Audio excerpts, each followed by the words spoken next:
It wasn't my intention to film a video this morning for my channel, but actually it's just such a beautiful morning, and I've been reading a very beautiful poem by a poet called John Clare, who is a very famous nature poet based in England a long time ago, 18th century I think. But I just love his poetry. It's just such beautiful nature poetry, and it always kind of inspires me and lifts my spirits. And so I thought I'd take a moment to share this really beautiful and uplifting poem with you. So it's called The Skylark Leaving Her Nest by John Clare. Right happy bird, so full of mirth, mountain and mountain still more high, to meet morn sunshine in the sky, ere yet it smiles on earth. How often I delight to stand, listening a minute's length away, where summer spreads her green array by wheat or barley land. To see thee with a sudden start the green and placid herbage leave, and in mid-air a vision weave for joy's delighted heart. Shedding to heaven a vagrant's mirth, when silence hushes other themes, other themes, and woods in their dark splendour dreams like heaviness on earth.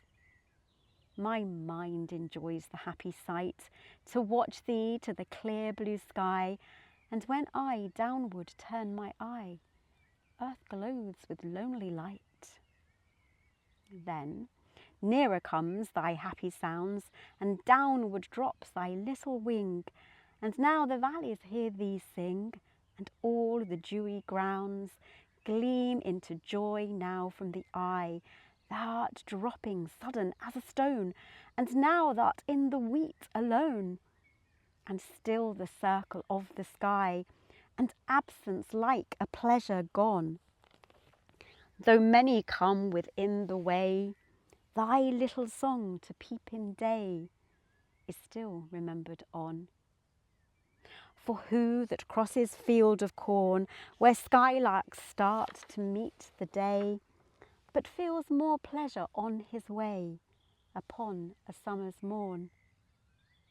'Tis one of those heart-cheering sights in green earth's rural chronicles, that upon every memory dwells among home-fed delights. And I just found that such a beautiful poem, just so old-fashioned and simple, and, you know, harking back to a time when people supposedly lived more simply, although that wasn't the case for John Clare. John Clare was an incredibly poor person. He's known as the peasant poet, and absolutely loved the land. He used to spend hours walking around his local land, and just had a passion for nature, and actually was really devastated when land laws changed in England and something called the enclosures started to happen, which actually sort of restricted people's access to the land. And this devastated him, and he wrote many poems about it. And then actually in later life, he suffered with lots of mental health issues. Experts today think that if he was being diagnosed today, it would either be with bipolar disorder or PTSD. So he was actually in an asylum for many years, and actually died in an asylum, and wrote many of his really sort of much loved poems in that asylum as well. So he had his mental health troubles, but he found a way of he never gave up on his creativity. He used creativity as a way to express his beliefs, his truths, his joy, his anger and upset about certain things, his love and passion for other things as well. He used poetry as a way of kind of trying to I'm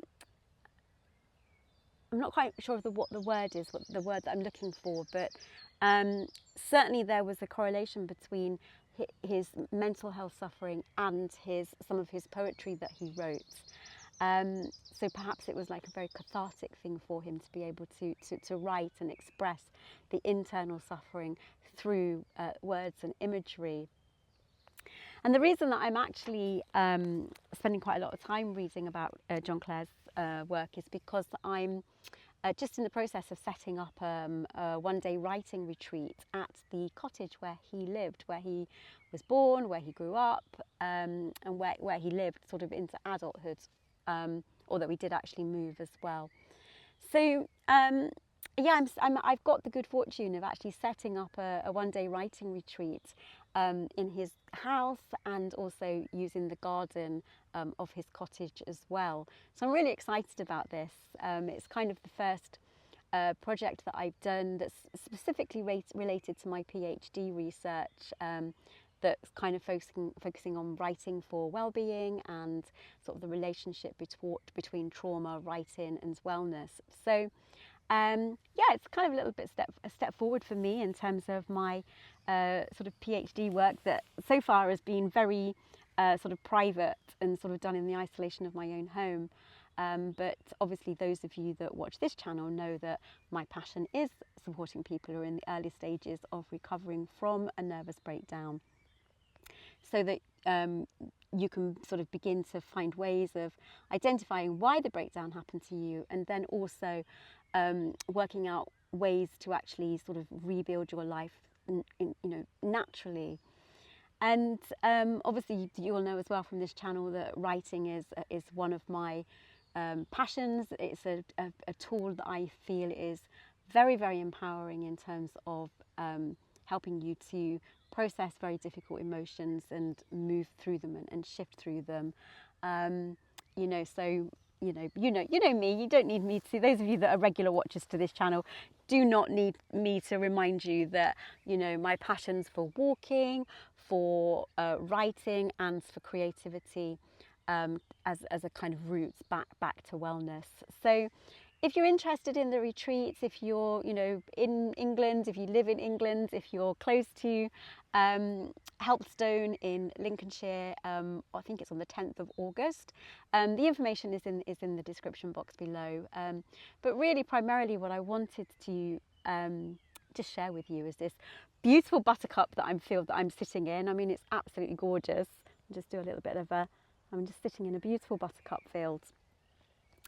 And I just wanted to share the poem with you, and I hope that it helps your heart, soothes your heart, inspires you, and raises you up. And I'm sending you much love and wishing you a very peaceful and loving day.